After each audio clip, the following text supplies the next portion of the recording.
इस जश्न यौम आज़ादी के मौके पर मुझे यहाँ खड़े होने का मौका मिला। इस पर मैं बहुत ज़्यादा शुक्रगुज़ार हूँ अपने मदरसे के असातिज़ा इकराम का, खुसूसियत के साथ हज़रत हाफ़िज़ रब्बानी अलाउद्दीन साहब क़िबला का, उस्ताद मोहतरम जनाब हज़रत हाफ़िज़ रब्बानी मक़बूल अहमद साहब क़िबला का, कि उन दोनों हज़रात ने मिलकर इस काबिल बनाया कि मैं यहाँ पर आया और आप हज़रात के सामने कुछ बातें करूँगा अपने स्कूल के हवाले से।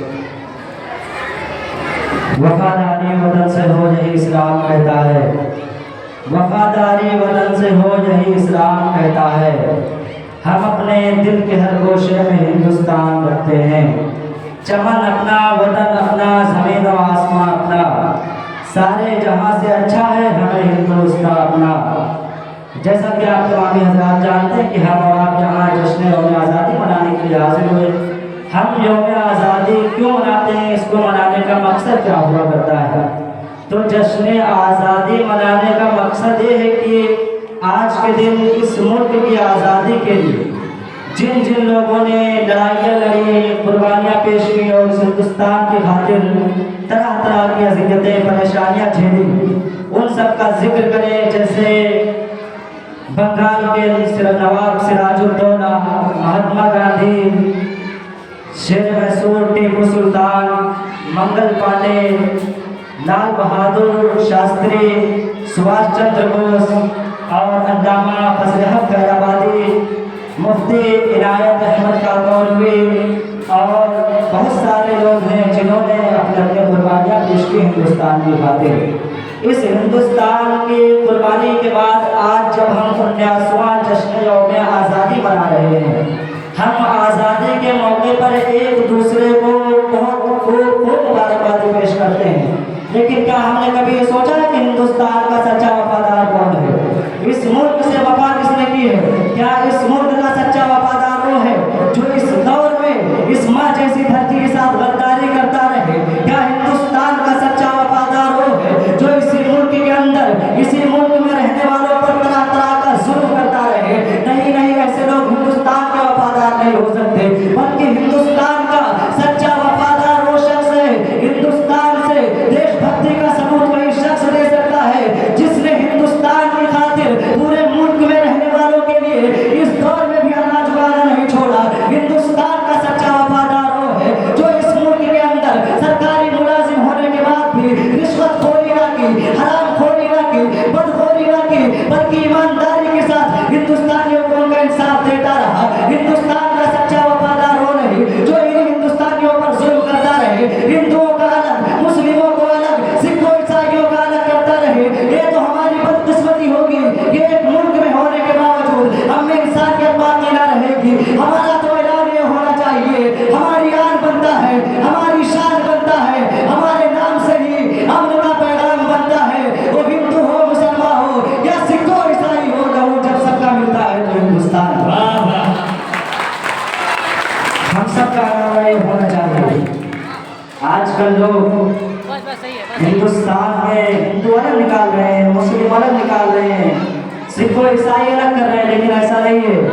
बल्कि इस हिंदुस्तान की कुर्बानी की खातिर हिंदुस्तान में ना कि सिर्फ मुसलमानों ने, ना कि सिर्फ हिंदुओं ने, ना कि सिर्फ सिखों ईसाइयों ने, बल्कि सबने मिलकर अपनी कुर्बानी पेश की। आज भी आप जाए इंडिया गेट पर देखें, 1 लाख शहीदों के नाम लिखे जाते हैं इंडिया गेट पर, लेकिन जब आप उन नामों पर गौर करेंगे, अब उसको आप 1 लाख नाम को 1 लाख नाम को 100% समझ ले, यानी 100% नाम लिखे जाते हैं, जिसमें से 76,000 नाम मुसलमानों के लिखे जाते हैं, बाकी नाम लिखे जाते हैं और बाकी मजहबों के। लेकिन उन 76,000 लोगों में अगर शुमार किया जाए तो बहुत सारे मुसलमान हैं जिन्होंने अपनी कुर्बानियां पेश की। लेकिन हम कभी ये नहीं कहते कि सिर्फ मुसलमानों ने हिंदुस्तान को आज़ाद कराया, बल्कि हम ये कहते हैं कि हिंदुस्तान में जब मुसलमानों का खून लगा, जहाँ हिंदुओं का खून लगा, जहाँ सिखों ईसाइयों का खून लगा, तब जाकर के ये हिंदुस्तान अपनी बुनियाद पर आज कायम है।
सैयद मुफ्ती किफायत अली काफी मुरादाबादी को जब अंग्रेजों ने बात सुनी ना तो लेकर गए फांसी के लिए। जब फांसी के फंदे पर ले गए तो सोचा फांसी का फंदा देख के तो डर जाएगा। अंग्रेजों ने कहा किफायत अली अभी तो अपने फतवे को वापस ले लो, हम तुम्हें इस फंदे से बचा देंगे।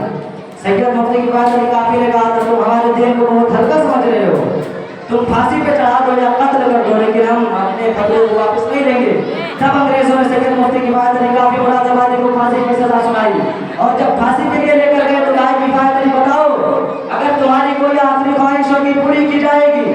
जब सैयद मुफ्ती किफायत अली काफी मुरादाबादी से कहा गया तो उन्होंने कहा था मेरी एक आखिरी ख्वाहिश है कि मैं इस दुनिया से जाते जाते इश्क़ मुस्तफा में नाते नबी गुनगुनाते चला जाऊं। तब अंग्रेजों ने सैयद मुफ्ती किफायत अली काफी मुरादाबादी को कागज का टुकड़ा और कलम दिया था। सैयद मुफ्ती किफायत अली काफी मुरादाबादी ने कहा था ऐ दुनिया वालों सुनो, इस दुनिया के अंदर कोई गुल बाकी रहेगा ना, चमन रह जाएगा, बस रसूलुल्लाह का दीने हसन रह जाएगा, सब फना हो जाएंगे, सब खत्म हो जाएगा काफी हो, लेकिन हश्र तक नाते हजरत का जुबानों पर जुबान रह जाएगा।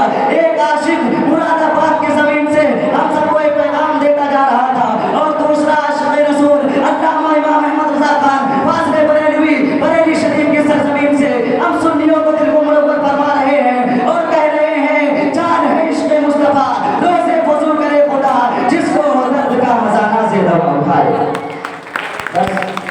हेलो हेलो, मजमून इनका लंबा है, वक्त बहुत कम है, बहुत लंबा मजमून है, लंबी गुफ्तगू है, लंबी तकरीर है और कितने लोग बैठे हैं, इनका एक एक मिनट कीमती है। मैं सबका शुक्रिया अदा करता हूँ।